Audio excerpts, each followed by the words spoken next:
It's almost like an unspoken law that every baking YouTuber has to have their ultimate chocolate chip cookie recipe. So even though I already have a few chocolate chip cookie recipes on my channel, today I'm sharing with you my favorite sourdough chocolate chip cookies. For me, the best kind of chocolate chip cookie is one that's soft, chewy, a little bit crispy on the outside, not too sweet, a bit salty, and loaded with chocolate chips. If that's your favorite kind of chocolate chip cookie too, then you're in the right place. The sourdough adds a really nice subtle tang to the cookies and keeps them soft for days. The full recipe is on my website and a link is in the description. Let's get started.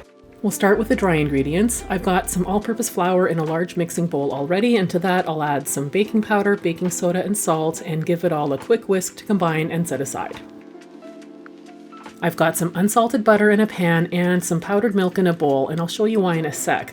First, we're going to melt the butter, and as soon as it's melted, all the powdered milk goes in, and you want to whisk constantly so it doesn't stick to the bottom of the pan and burn.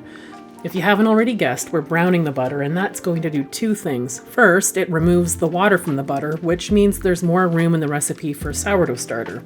And even more importantly, browning the butter adds a ton of caramelly and nutty flavors thanks to caramelizing all those milk solids in the butter.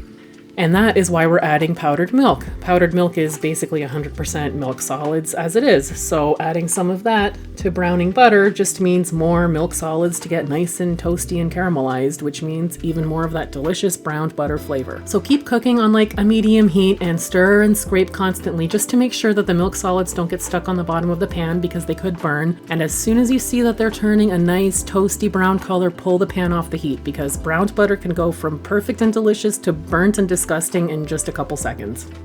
As soon as the pan comes off the stove, I'm going to pour all of that browned butter into a nice big mixing bowl, and I'm making sure to scrape all of those nice browned bits off the bottom of the pan because that's where all of the flavor is. Then in go the white and brown sugars, and I'm mixing it in, and it's going to have a bit of a sandy texture right now, which is normal, and it's totally fine. Once we add the sourdough discard and egg yolks, it'll mix up into a nice smooth dough. By the way, the reason I'm only using yolks in this recipe and leaving out the whites is because whites are mostly water, and by leaving them out, I get to make more room in the recipe for sourdough discard. Now I'm going to add the dry ingredients and mix them in just until combined, and suddenly realize I forgot to add the vanilla, which was supposed to go in with the wet ingredients, so pretend I did that and let's move on.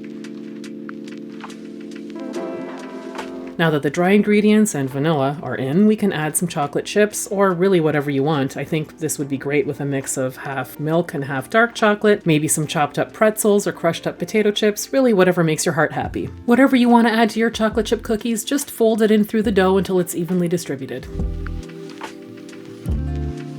Right now the dough is really soft and you can't really bake with it right away or it would spread out into sad cookie-like puddles in the oven, so it's going to need a little bit of time in the fridge. I'm scooping the dough out onto a lined baking sheet, and you don't need to leave any space in between because it's just going in the fridge anyway, covering it and popping it into the fridge to firm up. You need at least a couple hours, but I'm leaving this batch overnight. As long as the dough is chilled long enough that it's firmed up, you're good to go. The next day, my cookie dough balls have firmed up nicely, so I can just space them out on a lined baking sheet with a few inches in between each cookie so they don't spread out into each other, and I'll bake these at 350 degrees Fahrenheit for about 12 to 14 minutes. So I have a whole bunch of cookie dough balls left, and I want to show you a couple different things you can do with it. First, you could age your cookie dough in the fridge for at least 48 hours and up to 4 days. The reason you might want to age your cookie dough is that it really improves the flavor and the texture of your cookies without any extra effort. What happens to the dough in the fridge is that the flour fully hydrates, which improves the texture, and the enzymes in the flour actually start breaking down the starches into simple sugars, which improves the flavor and texture and browning of the cookie. This works with any chocolate chip cookie dough recipe, but it's extra good with the sourdough one because the sourdough will also do a bit of fermentation in that time, which further improves the flavor and texture of your cookies. With the rest of the dough balls on the baking sheet, I'm just going to spread them out evenly, cover them, and put them in the freezer for a couple hours, just until the dough balls have frozen solid.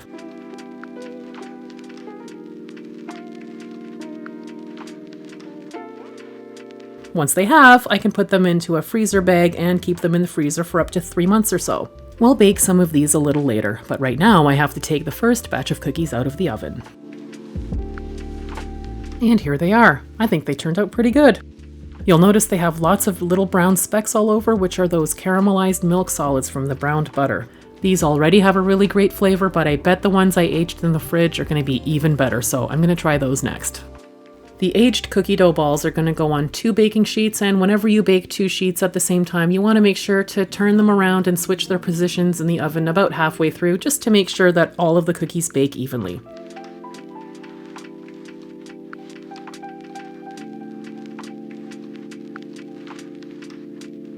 These have a slightly darker color and really nice crackly tops and a deep and complex flavor.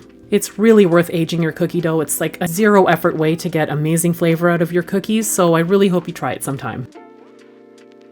So let's try the frozen cookies. These can be baked straight out of the oven. You just want to add a couple minutes to the bake time to compensate for the fact that they're frozen, but they come out every bit as good as fresh baked cookies. Being able to have fresh baked cookies anytime you want it is a bit of a dangerous superpower, so use it wisely, my friend.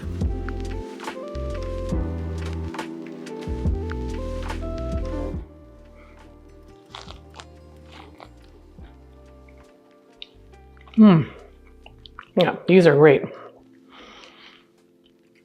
They're not super sweet. They have a really nice crispy outer edge, but the insides are nice and soft. You don't get an overwhelming sourdough flavor. It's just like a little bit of a tang, which I like. And there's lots of chocolate chips, which is fantastic.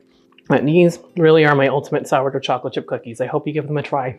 If you do give this recipe a try, don't forget to leave a comment down below and let me know how it turned out. Thanks for stopping by and watching. I'll see you next time.